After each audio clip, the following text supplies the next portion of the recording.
Monastero di Shaolin del Sud.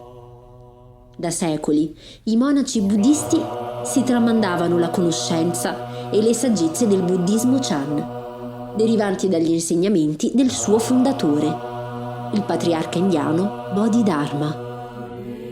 La pratica delle arti marziali era intesa principalmente come strumento di conoscenza del sé e forma di meditazione dinamica. A questo scopo, i monaci che abitavano questo tempio raccolsero tutte le arti marziali efficaci dell'epoca e le riunirono in un unico sistema, selezionando solo quegli stili di lotta che si praticavano in modo semplice, diretto e naturale. Da questa attenta ricerca nacque uno stile di combattimento che aveva come principio cardine la passione per la verità al posto dell'illusione. Questo stile prese il nome di Wing Chun, Eterna Primavera, dal nome della sala che ospitava le pratiche dei maestri buddisti più esperti.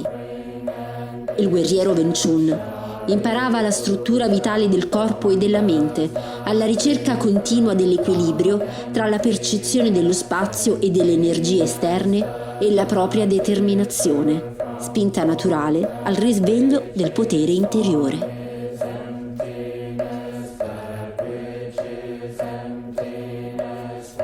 Apice dell'apprendimento di questo stile era l'impiego del bastone lungo, considerato secondo la tradizione Shaolin il maestro, date le abilità che si sviluppavano, in particolare nell'utilizzo delle energie generate dal movimento del corpo in seguito alla sua pratica.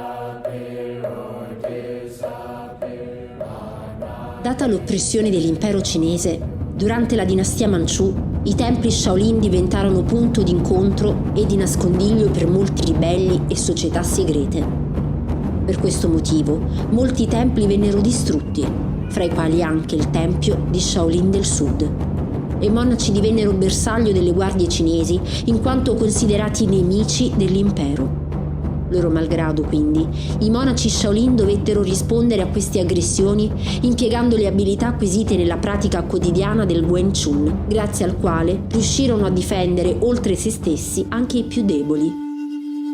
Costretti ad abbandonare i propri monasteri, i monaci buddisti migrarono fra le numerose regioni della Cina, alla ricerca di un rifugio nel quale poter riprendere le proprie attività meditative, all'ombra dello sguardo persecutorio dell'impero. Fra i tanti, l'abate del tempio di Shaolin del Sud, il monaco Chi Sim, custode della tradizione del nostro sistema, trovò riparo su una delle imbarcazioni adibite al trasporto del teatro cinese attraverso i fiumi della Cina, le famose giunche rosse, mantenendo il suo anonimato sotto le mentite spoglie del cuoco di bordo. Queste imbarcazioni erano spesso oggetto di aggressioni da parte di banditi che facevano razzie ai danni degli indifesi commedianti. Anche l'imbarcazione che dava rifugio all'abate Chi Sim fu colpita da queste aggressioni, motivo per il quale il monaco guerriero, fedele alla promessa Shaolin di proteggere gli indifesi, decise di reagire a questi atti vandalici impiegando tutte le conoscenze che custodiva.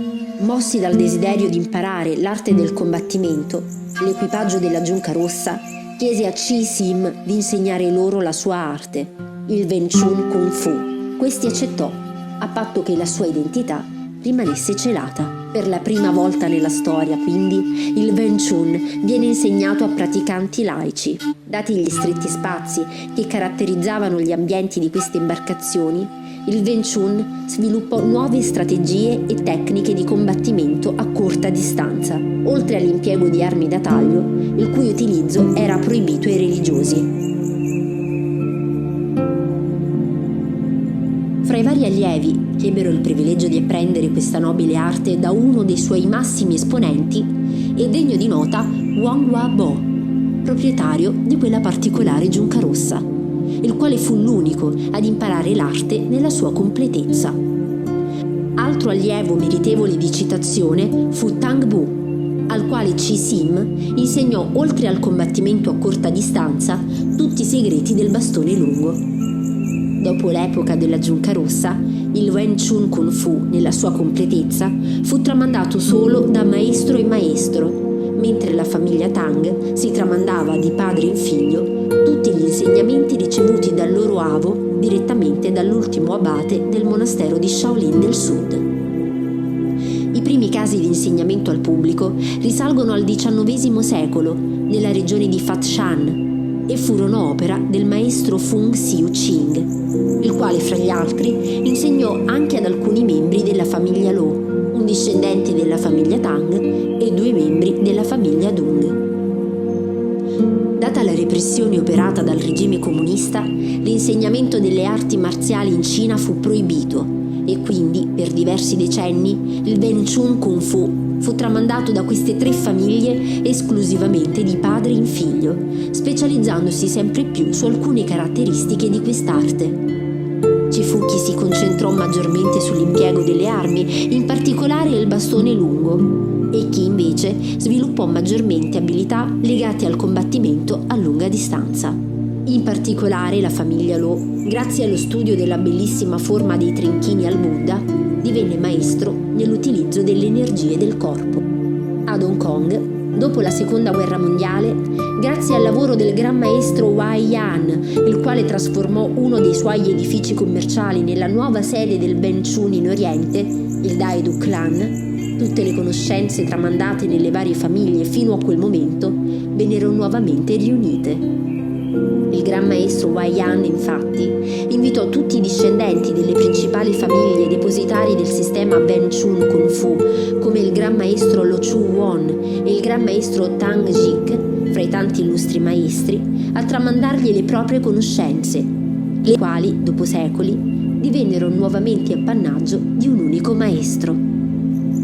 Unico allievo occidentale ad essere ammesso nel Dai Du Clan, il gran maestro Andreas Hoffmann apprese negli anni '80 il Wing Chun Kung Fu direttamente dal gran maestro Wai Yan, diventando suo successore ed ereditando la missione di preservare e diffondere il più possibile questa meravigliosa arte, continuando il lavoro di ricerca e di sviluppo intrapreso dal suo maestro.